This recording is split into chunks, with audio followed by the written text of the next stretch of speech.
Hey everyone, and welcome back. Today, we are tackling a question that might seem simple on the surface, but trust me, it trips up almost everyone.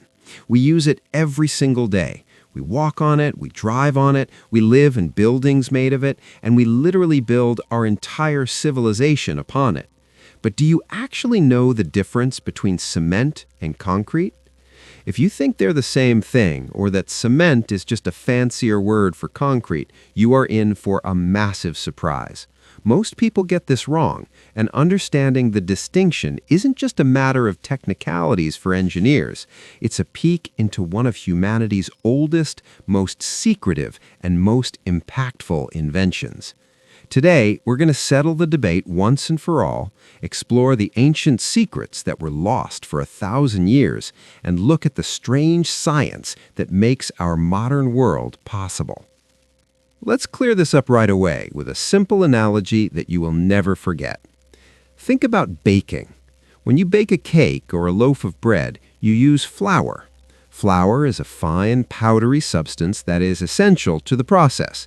But you would never point to a finished, crusty loaf of bread and call it a pile of flour, would you? Of course not. Flour is just one ingredient. It's a part of the whole, but it isn't the final product. In the world of construction, cement is the flour. It is a fine, gray, powdery substance that acts as the binder, the glue that holds everything together. But it isn't the final material we see in sidewalks or skyscrapers. That final, hard-harkened, incredibly durable material is concrete. Concrete is the bread. To make it, you take cement, add water to trigger a chemical reaction, and then mix in aggregates, which is just a fancy word for sand, gravel, and crushed stone. So when you see a truck driving down the road with a massive rotating drum, that isn't a cement truck, it's a concrete mixer. Calling it a cement truck is like calling a pizza a flour circle. It's technically part of it, but it misses the bigger picture. Now, you might think that concrete is a modern invention, something that came along with the Industrial Revolution. But the truth is much more fascinating. The story of concrete is as old as civilization itself. As far back as 6500 BCE, ancient traders in the Middle East were using early forms of concrete to build floors and underground cisterns to store water. The ancient Egyptians used a mixture of mud and straw to create bricks, and they even used gypsum and lime mortars to build the Great Pyramids. But the true masters of concrete, the people who really understood its power, were the Romans. They didn't just use concrete, they built an entire empire on it. If you've ever visited Rome and stood inside the Pantheon, you've seen the world's largest unreinforced concrete dome.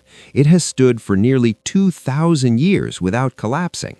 Think about that for a second. Your local sidewalk might start cracking after just 2 or 3 winters, yet the Roman Pantheon is still perfectly intact over 20 centuries. How did they do it? The Romans had a secret ingredient, volcanic ash, specifically from a place called Pozzuoli. They found that when they mixed this volcanic ash with lime and water, it created a concrete that was incredibly strong, and more importantly, it could set underwater. This allowed them to build massive harbors, bridges, and aqueducts that changed the course of history. But perhaps the most incredible thing about Roman concrete is that it actually gets stronger over time. Modern scientists discovered that the seawater reacting with the volcanic ash creates rare crystals that reinforce the structure and even self-heal small cracks. It's an incredible process. When the Roman Empire fell, something tragic happened. The secret recipe for their incredible concrete was lost. For nearly 1,000 years, humanity essentially forgot how to build with large-scale concrete. During the Middle Ages, builders went back to using stone and wood. The grand architectural ambitions of the Romans became a mystery, and the knowledge of how to create a liquid stone that could be poured into any shape simply vanished from the record. It wasn't until the 18th and 19th centuries that engineers began to rediscover the science of binders. In 1824, a British bricklayer named Joseph Aspdin changed everything. He spent years experimenting in his kitchen, heating finely ground limestone and clay in a kiln until they fused together. Then he ground that material into a fine powder. He called his invention Portland cement because he thought the finished hardened material looked like the high-quality building stone found on the Isle of Portland in England. Aspidin's invention was a turning point. Portland cement became the standard for the modern world because it was consistent, reliable, and incredibly strong. It allowed us to build the massive dams, the soaring skyscrapers, and the endless highways that define our lives today.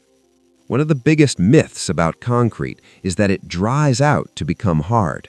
You'll often hear people say, "Wait for the cement to dry," but that is actually scientifically incorrect. Concrete doesn't dry, it cures. When you mix water with cement, you aren't just making a wet paste that will eventually lose its moisture to the air. Instead, you're triggering a complex chemical reaction called hydration. The water molecules actually bond with the cement particles at a molecular level. This creates microscopic interlocking crystals that grow and spread, wrapping themselves around the sand and gravel like millions of tiny fingers.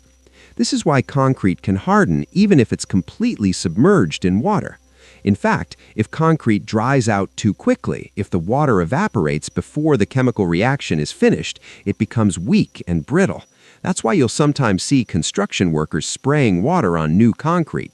They're trying to keep it wet so the hydration process can finish properly. It's a living, growing chemical process that turns a liquid soup into a man-made stone. So why does this distinction matter to you?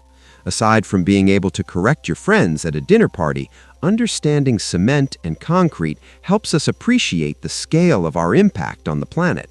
Concrete is the second most consumed substance on Earth, right after water. We use billions of tons of it every year. However, there is a catch. Producing cement requires extreme heat, nearly 3,000 degrees Fahrenheit, which releases a massive amount of carbon dioxide. In fact, cement production is responsible for about 8% of global CO2 emissions. If the cement industry were a country, it would be the third largest emitter in the world. Today, scientists are looking back at those ancient Roman secrets to find ways to make greener concrete. They're experimenting with recycled materials, different types of volcanic ash, and even bacteria that can heal cracks, just like the Roman structures did. We're essentially trying to relearn what the ancients knew, but with the help of modern technology. The next time you walk down a city street, take a look at the gray slabs beneath your feet. Remember that you're not just walking on cement, you're walking on a sophisticated composite material with a history that stretches back to the dawn of civilization. You're walking on a material that was lost for a millennium and rediscovered in a British kitchen. You're walking on a chemical miracle that grew crystals to become as hard as a mountain. Cement is the powder, concrete is the product. One is the ingredient, and the other is the foundation of our world. Now that you know the difference, you'll never look at a construction site the same way again. Thank you so much for watching. If you enjoyed this deep dive into the hidden history of the things we take for granted, make sure to hit that like button. It really helps the channel grow. And if you want to stay curious and learn more about the fascinating stories behind everyday objects, don't forget to subscribe. Until next time, keep asking questions and keep looking closer at the world around you.